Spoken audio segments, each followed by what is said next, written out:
आज हम बात करेंगे 2001 की फिल्म मुल्हुलैंड ड्राइव की, जिसके डायरेक्टर हैं डेविड लैंस, जो दुनिया के मशहूर फिल्म मेकर्स में से एक हैं। यह कहानी है वेटी नाम की एक लड़की की, जो एक एक्ट्रेस बनने के लिए हॉलीवुड आती है, जहां उसे एक लड़की मिलती है, जिसके आने के बाद वेटी उस लड़की की पहचान ढूंढने में लग जाती है, क्योंकि एक एक्सीडेंट के बाद उस लड़की ने अपनी याददाश्त खो दी है। फिल्म की शुरुआत में हम देखते हैं कि एक लड़की को, जो हॉलीवुड हिल में कार में कहीं जा रही है, उसे बीच रास्ते में कार से जबरदस्ती उतारने की कोशिश की जाती है और तब स्पीड रेसिंग करती हुई कुछ गाड़ियों से उसकी गाड़ी का एक्सीडेंट हो जाता है। वह लड़की अकेली उस गाड़ी से बच निकलती है और वहां से भागती है। वो पहाड़ से नीचे उतर छुपते छुपते एक गली में पहुंचती है और छुपते हुए वो एक घर के बाहर सो जाती है।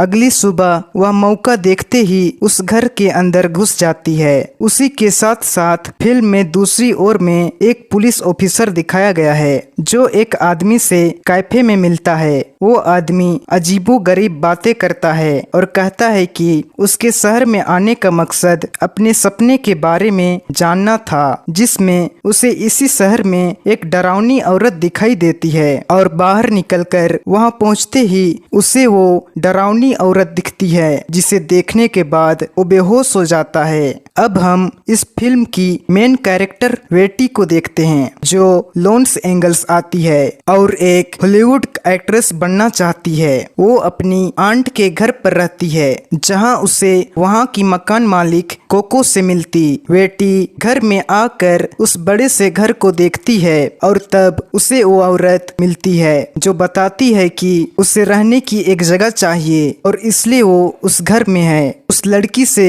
जब वेटी उसका नाम पूछती है, तब हमें समझ आता है कि वो लड़की अपनी याददाश्त खो चुकी है और वेटी को लगता है कि उसकी आंट ने रीटा को वहां रुकने के लिए कहा है, इसलिए वो उससे कोई सवाल नहीं करती। रीटा एक एक्ट्रेस है और उसकी फिल्म एडम नाम का एक डायरेक्टर बना रहा था, जिसे अब कैमिला नाम की एक एक्ट्रेस को अपनी फिल्म में लेना पड़ रहा है। एडम नहीं चाहता कि वो किसी और एक्ट्रेस को अपनी फिल्म में ले, पर उसके लाख कहने के बावजूद कोई उसकी बात नहीं सुनता। गुस्से में एडम उनकी गाड़ी पर अटैक है, वहां से अपनी जान बचा के भाग जाता है। फिल्म के अगले सीन में हमें एक आदमी दिखाया गया है, जो एक कॉन्ट्रैक्ट किलर है और वो किसी ब्लैक को चुरा आता है। वेटी को अपनी आंट से पता चलता है कि आप भी है, और जब वो री से बात करने जाती है, तब वो उसे सब सच बताती है और कहती है कि वो अपनी याददाश्त खो चुकी है, जिसकी वजह से उसे अपना नाम भी याद नहीं है। अपनी पहचान करने के लिए जब री अपना पर्स चेक करती है, तो उसे बहुत सारे पैसे और एक ब्लू चाबी मिलती है। काफी देर सोचने के बाद उसे याद आता है कि वो मल ड्राइव जा रही थी। बेटी उससे कहती है कि हो सकता है मल होल ड्राइव में ही उसका एक्सीडेंट हुआ हो, और कहती है जैसा फिल्मों में किया जाता है, ऐसे ही हम किसी फोन बूथ से पुलिस को कॉल करके उन्हें अपनी पहचान बताए बिना यह पता कर सकते हैं कि वह एक्सीडेंट हुआ है या नहीं। एडम को पता चलता है कि न्यूज की फिल्म के शूट को बंद करवा दिया गया है, और जब वह अपने घर जाता है तो उसे पता चलता है कि उसकी पत्नी का किसी और के साथ अफेयर चल रहा है। यह देखने पर वह गुस्सा करने के बजाय अपनी पत्नी के गहने उठा ले जाता है और उन्हें खराब कर देता है, और उसकी पत्नी उसे घर से बाहर निकाल देती है। पुलिस से बात करके बेटी और रे को उनके बारे में पता चलता है, पर ना तो उसके डिटेल्स पुलिस उन्हें बता रही थी और ना ही उस एक्सीडेंट के बारे में किसी न्यूज़पेपर में लिखा गया था। जब बेटी और री कैफे में खाना खाने जाते हैं, अब टिको को वहाँ की एक्ट्रेस का नाम दिखता है, और उसका नाम देखने के बाद उसे याद आता है कि शायद दूसरी ओर एडम जिन लोगों से छिप रहा था, वो लोग जानते हैं कि एडम कहाँ है, और यह सुनकर वो अपनी सेक्रेटरी को कॉल करता है, जो उसे बताती है कि काऊ नाम का एक आदमी उससे मिलना चाहता है। वहीं की बताई जगह पर जाकर एडम उससे मिलता है और वो आदमी एडम से कहता है कि उसकी फिल्म के लिए वो फिर से कास्टिंग करे और बहुत सारी लड़कियों के ऑडिशन ले। जब वहाँ वह लड़की ऑडिशन देने आए जिसकी फोटो एडम को दिखाई गई थी, तब एडम उसे देखकर यह कहे कि उसकी फिल्म में वही लड़की काम करे और अगर वह ऐसा नहीं करेगा तो उसके लिए अच्छा नहीं होगा। बेटी और रे के बीच दोस्ती बढ़ने लगती है और कोको से बात करके बेटी री को घर में रखने की परमिशन ले लेती है। वो दोनों फोन नंबर्स की बुक में से डी शैली नाम की लड़की का नंबर निकालते हैं और उसे कॉल करते हैं। पर तब री को पता चलता है इस लड़की की आवाज फोन पर आ रही है और री नहीं है, कोई और है, जिसका यह मतलब है कि DS नहीं है बट एक ऑडिशन के लिए एक्स्ट्रा में जाती है जहां बहुत सारे लोग उसका ऑडिशन देखने के लिए आए हैं। वह लोग बेटी से बहुत प्यार और इज्जत से बात करते हैं और एक्टिंग करने से पहले डायरेक्टर बेटी को सीन के बारे में समझाता है जो किसी के समझ नहीं आता। एक्टिंग करते वक्त पहले तो बेटी अनकंफर्टेबल हो जाती है पर फिर अपनी एक्टिंग से सबको इम्प्रेस कर देगी। वहां से बाहर आकर बेटी को बताया जाता है कि जिस फिल्म की ऑडिशन देने को है वो कभी बनने नहीं वाली है और वो लोग उसे एक अच्छे डायरेक्टर के पास लेकर जाएंगे क्योंकि बेटी बहुत अच्छी एक्टिंग करती है।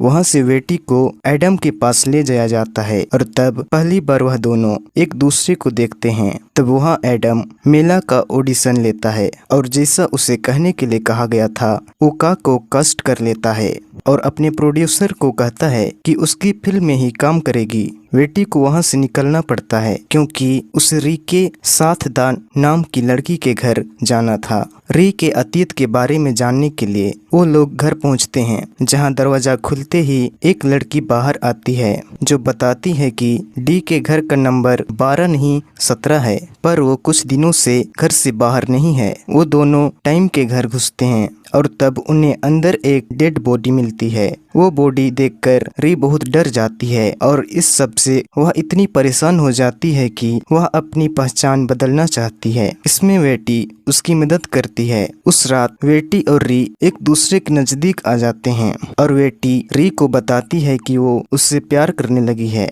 नींद में अचानक री अलग भाषा में चिल्लाने लगती है और जैसे ही बेटी नींद से जाग है वो उसे अपने साथ कहीं जाने के लिए कहती है। वो दोनों राज्य के 2 बजे साइलेंट और नाम की एक थिएटर में जाते हैं। उस थिएटर में बैठकर वह दोनों एक परफॉर्मेंस देखते हैं जो देखकर बेटी को कुछ होने लगता है पर री उसे संभाल है और अगली परफॉर्मेंस को देखते ही वो दोनों रोने लगते हैं।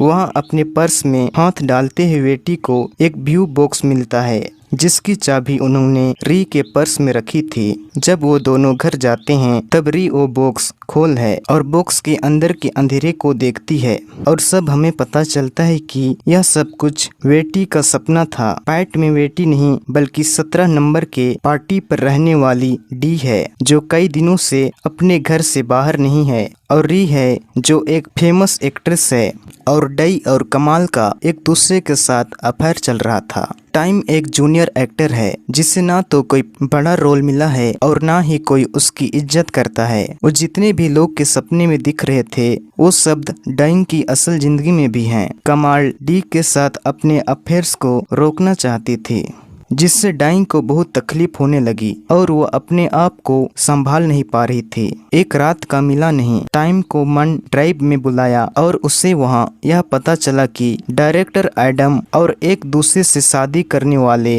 वो वहाँ एडम की माँ कोको से मिलती है जो उससे बुरी तरीके से बात कर रही थी क्योंकि डाइंग एक छोटी मोटी जूनियर आर्टिस्ट है। डी उसे बताती है कि वो से उस फिल्म के शूट के दौरान मिली जिसमें उसने खुद लीड एक्टर का ऑडिशन दिया था पर डायरेक्टर ने वह को दे दिया। उसके बाद से ने डी की फिल्मों में मदद की। डिप्रेशन से गई है और वो चीजें करने लगती है। इन सब बातों के बीच के पास वही लड़की आती है जो डी के सपने में का बनकर जी रही थी और कमाल और उस लड़की को किस करते थे। दा रोने लगती है। वो अपनी असल जिंदगी के हर एक नाम, हर एक कैरेक्टर को अपने सपने में कंफ्यूज करती है और अपनी ही एक स्टोरी बनाती है। और डी ही उस कॉन्ट्रैक्ट किलर को कमाल को मारने का कॉन्ट्रैक्ट देती है, जो कहता है कि काम होने पर वो उसे एक चाबी देगा, जिस चाबी से एक बॉक्स खुलता है। अंत में डाई को इस बात का गिल्ट होता है और उस गिल्ट की वजह से उसकी नहीं इतनी बढ़ जाती, वो डैड की मारी और डिप्रेशन में अपने आप को गोली मार देंगे। अपने सबकॉन्शियस माइंड में डी अपनी कहानी चलाती है, पर अपनी और हर किसी की पहचान और कहानी बदल देती है। का को वह डी बना देती है। वह पल जब दा को कमाल की शादी का पता चलता है, वो उसे है एडम, जो कि एक सक्सेसफुल डायरेक्टर है, उसे वह एक ऐसा डायरेक्ट बना देती है जो अपनी जिंदगी में कुछ नहीं कर सकता। और वह लड़की जिससे डी से को छीन लिया था, उसे डी ने एक एक्ट्रेस बना दिया, जिसने उससे उसका रोल छीन लिया। दा असल में को कि उसने सुसाइड करने का फैसला कर लिया और वही डेड बॉडी बन गई जो उसे सपने में दिखाई दी। उसके इस सपने की दुनिया को जो उसकी असल जिंदगी से कनेक्ट करता है, वो है एक ब्लू बॉक्स। इसे खोलते ही डी सपनों की दुनिया से असल जिंदगी में आ जाती है। Thank you for watching.